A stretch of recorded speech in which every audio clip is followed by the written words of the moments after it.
Jimmy Durante was just one that I gravitated towards because of the entertainment aspect, but there's other Italians I'd love to do. One I started toying with was Da Vinci, but I'm too short. Hi, I'm John FREDA, Italian-American actor in New York City, and proud of it.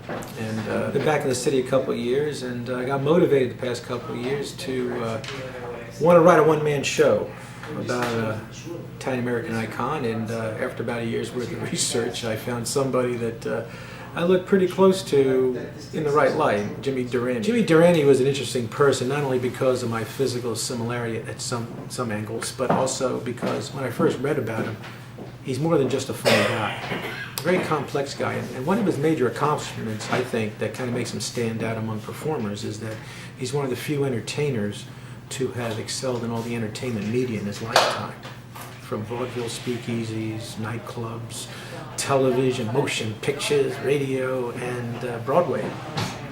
And one of the best succinct descriptions I've heard about Jimmy Durante was that he was half hooligan, half saint.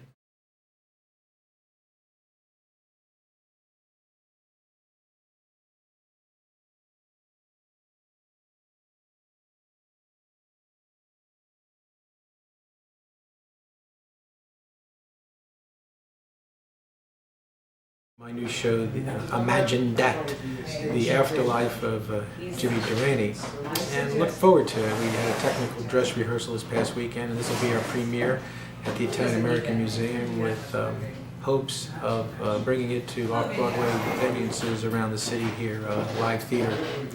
And I've done some film, TV, some of the TV shows around here, and some films. Also in a recurring web series that's been a hit for 3 years called 50 to Death, about 3 boomers in the 21st century. And if you go to 52death.com, you'll catch all those shows up there, and also on YouTube under 50 to Death. Another recurring series called The Burlesque Sisters. I played Murray the manager, which has a little bit of Durante in it. So that'll be coming out in about a month. And also, my writing partner, Lady Sarah, and I co-wrote an award-winning film script 2 years ago that was a winner in the Guild of Italian American Actors Association, GIA, film contest called Say Nothing. And it's about the struggle of an Italian American family in 1941, struggling with their belief in the American dream and the incarceration of their relatives in American internment camps. I was raised in an Italian-American household. My dad is from Napoli and my mom is from Abruzzese. And there's just me and my sister. And when we were growing up, they would talk Italian. My father would do the dialect, and it was real hard to understand what he was saying. So I ended up going to Berlitz to learn some Italian so I could try to translate what he was saying a lot. My dad is 92. And still going strong. My mom passed away 2 years ago at the age of 90, and healthy stock in the family, and one of 6 sisters. But what I really remember a lot from growing up Italian was the extended family, particularly when we lived in New York, and getting together, Sunday meals, the cousins running around, and the aunts would go in one room and have the big discussion with the grandmother, and the uncles would go in the other room and have a discussion. And the kids would be left to play, and I remember though it was good. We got together a lot with our cousins all the time, and when we moved out of New York in the late 50s, early 60s, I missed that. I missed that a lot. He grew up in the Lower East Side, born in 1893, and at that time, which was on Catherine Street, between the Brooklyn and Manhattan bridges. At that time in 1893, it was the poorest and the most populated neighborhood in the United States. So he kind of grew up in that atmosphere. He grew up when the gangsters of all different ethnic groups would fight for territory around Chinatown in that area. But he was precocious with his piano playing, and he gravitated towards ragtime. He liked that saloon atmosphere, even though his dad wanted him to play more classical type music. And what's even more amazing about Jimmy Durante was that he dropped out after the 7th grade. No more formal education after that. And he was a smart man in many ways. And his mangling of the English language, you know, some of it was purposive, but some of it was just his Lower East Side dialect.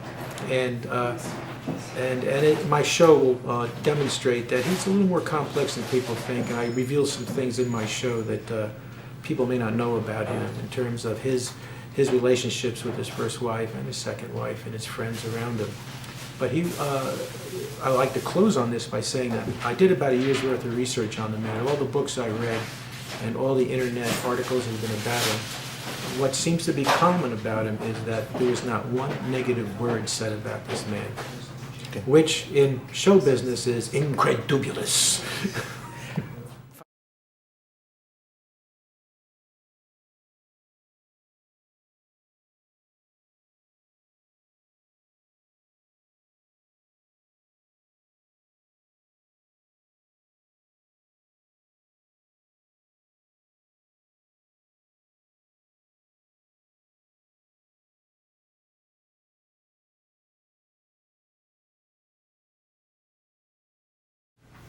Died January 29th, 1980. Services at Beverly Hills Good Shepherd Church. How fortunish. Now I know where I was. Yeah, and I'm a long way from Catherine Street on the Lower East Side. Things get overwhelming when you pass on. And that was 86 years ago. Born on a kitchen table. Well, hospitals were no jewelry back then. Known as Jimmy Durante, and radio and TV personality, which I find funny, because I was 57 when I debuted on NBC TV in a show called 4-Star Review. Why not 5 stars? I don't know. But you know, these are all a lot of words. And I don't want nobody to put me on no pedestal, no how. Besides, just the kiss of death to put it down in ink. I mean, say it with roses, say it with furs, say it with Rolls Royces, say it with pearls, say it with diamonds, say it with drink. But always be careful not to say it with ink. Right, big guy?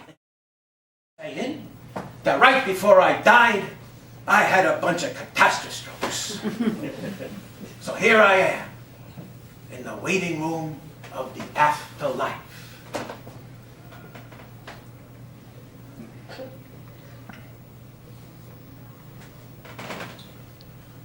I expected velvet. Waiting my turn. To see you, big guy. And what do? Instead of making me look like I'm 20 years old now, you only make me look like I'm 20 years younger so from when I die, just to make sure I know you're in charge of the fun. Imagine that. I'm waiting here because maybe I didn't do what my papa wanted.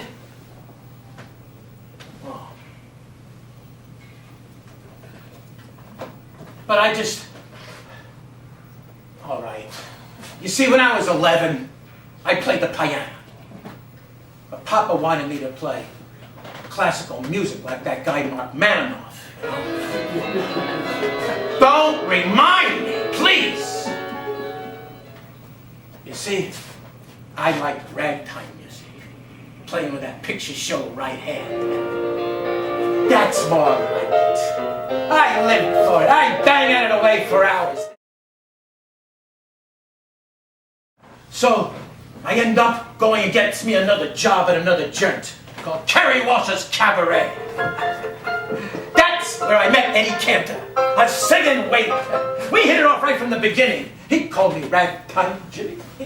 When a guy would come into the joint and yell out, "I want to hear Springtime Kalamazoo," Eddie would do some double talking singing, and I'd play along on the piano, even though none of us knew the words of the music to that song. And to a lot of us, we would improvise all the time. We even worked part-time together as shills in a shooting gallery in Coney Island. And we would take some of that money we made and go over and buy some frankfurters from Feltman's. But one day, Feltman had the knife to raise the price of a frankfurter from a nickel to a dime. Imagine that. So, I go up to the guy who works for him and says, "Hey, Nathan, you should open up your own hot dog stand and charge a nickel." He did. These to hide the booze in an apartment above the club. And you had to say the secret phrase to get in. Joe sent me. We had a couple of good years run after that until New York's finest closed us down. Imagine that. But you know, after you get married, things seem to change. Like Jeannie. Now I know a person can be sick without all the time being dead. And me, well, I stayed out late a lot. When I was the business of speakeasies, I played till like 5 in the morning. And the gals at the jerk liked the way I played. Like this one gal, Toodles LeMay. She was a dancer at the burlesque club next door. And she would come in early in the morning when I'd be playing, go up to the bar and order a sidle of gin, and then drink it all down, put it back, saddle up next to me on the piano stool and go, whoopee! Well, I'm a regular guy and I like that. But Ginny got jealous, but I told her nothing was going on, really. I promised, big guy, really, nothing. Yeah. Reckon smile. Well, I guess the biggest mistake I ever made was to tell Jeannie, you gotta stay home and take care of the house. You know, being together 24 hours a day spoils a marriage. I mean, I'll get on your noise and you'll get on mine. I did some motion pictures and I did radio shows and I loved them. They'd go something like this. Hey, Jimmy, I didn't know you sang at the Met. Well, your voice doesn't have enough volume. Volume? Well, my voice fills that opera house. In fact, I saw several people running out just to make room for it. You know, you wouldn't believe it, but when I was a baby, I modeled for talcum powder ads. With that face, my face had nothing to do with it. You know, a beautiful girl invited me up to her apartment to teach her how to dance. I wasn't there more than 10 minutes, but who walks in? Her husband. Kind of perturbed. Imagine that.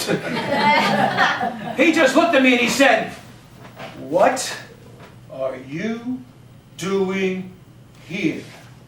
And I says, why, I'm putting on my white top. I'm putting on my top hat.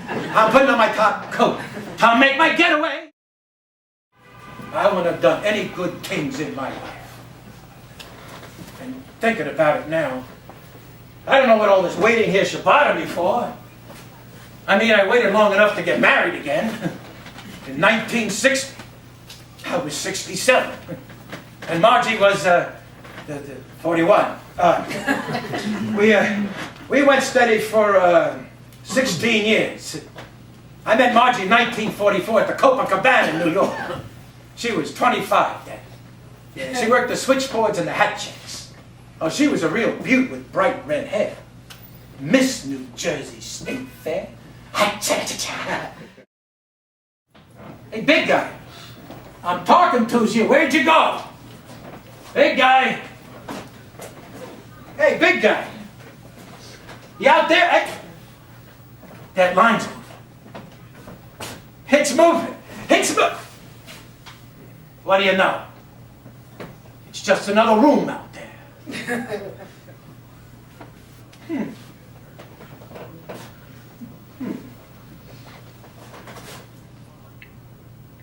Maybe that's what this is all about. Don't take anything for granted. Take things for what they are, not what you want. Nothing sure except maybe the nose on my face and the smiles on your faces. And that's good enough for me. Line's moving again.